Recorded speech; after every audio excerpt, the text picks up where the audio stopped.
Hoy, en numerosos países estamos en una cuarentena forzosa para hacerle frente a la pandemia del coronavirus.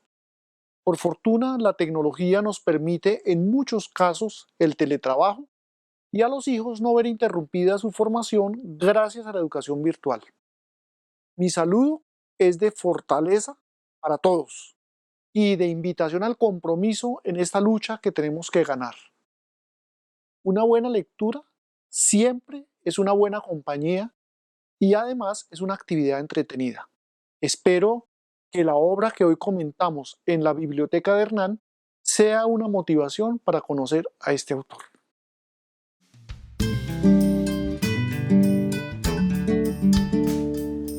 Hola, un cordial saludo.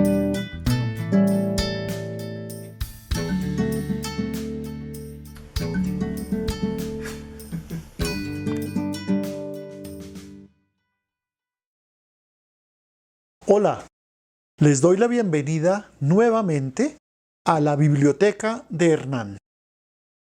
En nuestro comentario de hoy vamos a hablar de un escritor poco conocido, pero que vale la pena conocer.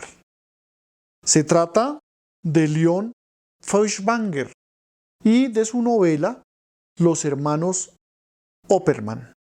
Esta obra fue publicada en Madrid por Editorial Alianza y la primera edición en alemán fue realizada en el año 1933. ¿Quién es Feuchtwanger? Él fue un escritor judío alemán que nació en Múnich en 1884 y murió en Los Ángeles, Estados Unidos, en 1958. Sus obras críticas contra el nacionalsocialismo lo posicionaron como uno de los más destacados opositores del Tercer Reich.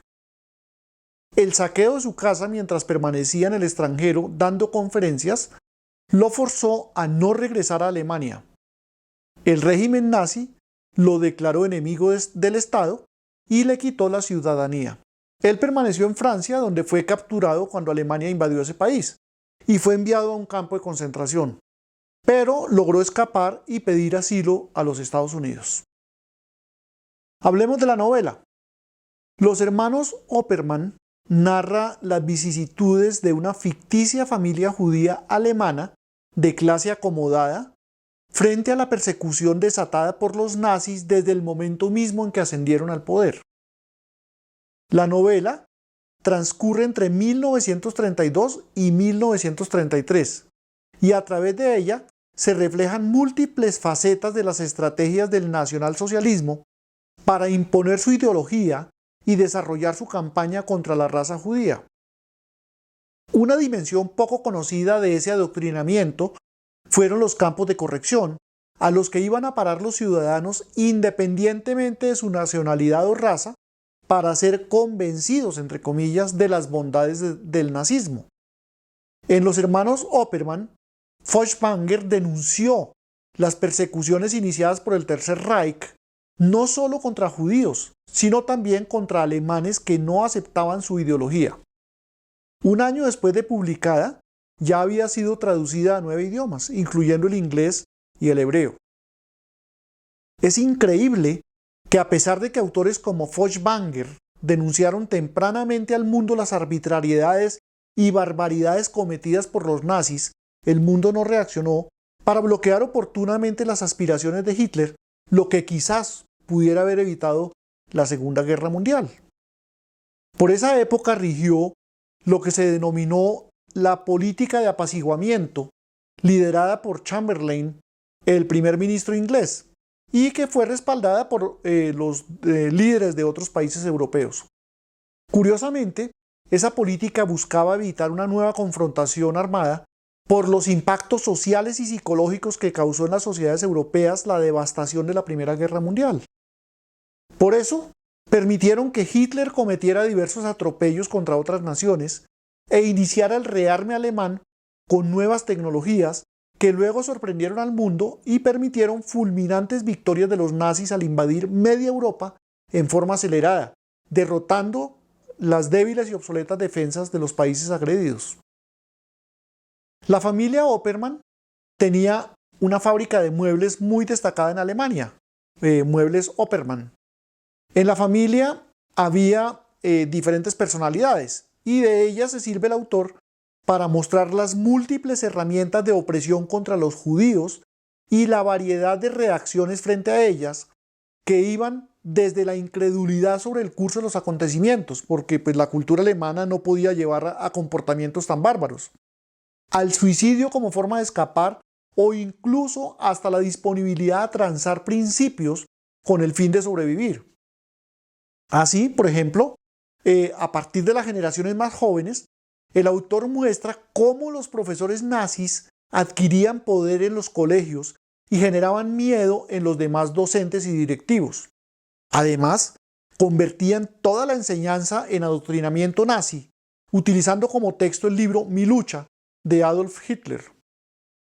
Gustav, que era uno de los hermanos Oppermann, era un intelectual y era de los más reacios a creer que en Alemania pudiera llegar a cometerse actos de barbarie contra la población. De él se vale el autor para presentar las discusiones filosóficas sobre los fundamentos del nazismo y la cruda realidad de los campos de corrección a los que llevaban a quienes no adoptaban las ideas nazis o simplemente fueran denunciados por vecinos, amigos o parientes como presuntos críticos del nacionalsocialismo. Gustav sufre un ataque emocional al conocer un texto de un alemán que describe el infierno que se vivía en esos campos. Él resuelve entonces dejar de lado la cómoda vida que había empezado a llevar como exiliado en Suiza e Italia para volver a Alemania con documentos de un ciudadano alemán no judío y conocer de primera mano esas atrocidades. Es capturado y llevado a un campo de concentración donde los tildaban de marxistas y judíos a las personas que iban deteniendo independientemente de su nacionalidad. Feuchtwanger muestra cómo esos campos no tenían mucha diferencia de los campos de concentración a los que llevaban a los judíos. Muchos inocentes eran sometidos a inhumanos castigos, torturados por la menor falta y morían a montones. Como parte de la reeducación a los prisioneros, los obligaban a recitar textos de Mi lucha. Pero a la vez que esto ocurría, entre la población no se hablaba abiertamente del tema, y en los demás países parecía que no estuvieran enterados de estos acontecimientos. Todo era ocultado estratégicamente y la propaganda nazi se orientaba a crear, entre comillas, un ficticio mundo idílico. Veamos cómo lo expresa el autor en una página de su libro. Entretanto, las nieblas de la mentira se espesaban cada vez más sobre Alemania, herméticamente aislada del resto del mundo, entregada a las mentiras que los populares esparcían sobre ella día tras día en millones de formas, desde los altavoces hasta el papel impreso. Habían fundado un ministerio especial para ese fin. Con todos los medios de la técnica más moderna, se sugería a los hambrientos que estaban saciados, a los oprimidos que eran libres, a los amenazados por la creciente indignación del mundo entero, que el mundo entero los envidiaba por su energía y gloria. Esa política de las mentiras era complementada con la del miedo. También lo expresa el autor en los siguientes términos. En la Alemania de los populares no había crimen peor que profesar la razón, profesar la paz y tener convicciones firmes. El gobierno exigía que cada cual espiara a sus más próximos para ver si también ellos daban testimonio de la convicción prescrita por los populares. El que no presentaba una denuncia de vez en cuando era considerado sospechoso. El vecino espiaba al vecino, el hijo al padre, el amigo al amigo. Se susurraba en las casas porque la palabra pronunciada en voz alta penetraba a través de las paredes. Se tenía miedo de los compañeros, de los empleados, del camarero que le traía a uno la comida, del hombre sentado al lado en el tranvía. Todo esto ocurría en 1933, 6 años antes de comenzar la guerra. En síntesis, es un libro que vale la pena leer para conocer el drama que vivieron muchas familias judías y no judías desde el momento en que el nacionalsocialismo llegó al poder. Ayuda a entender cómo millones de habitantes fueron adoctrinados a partir de la represión, la mentira, el miedo y la desconfianza hasta de sus seres más queridos. Los invito a leer este autor poco conocido hoy en día, pero valioso sin duda. Bueno, y este fue nuestro comentario de hoy. Me despido esperando que haya sido del agrado de ustedes.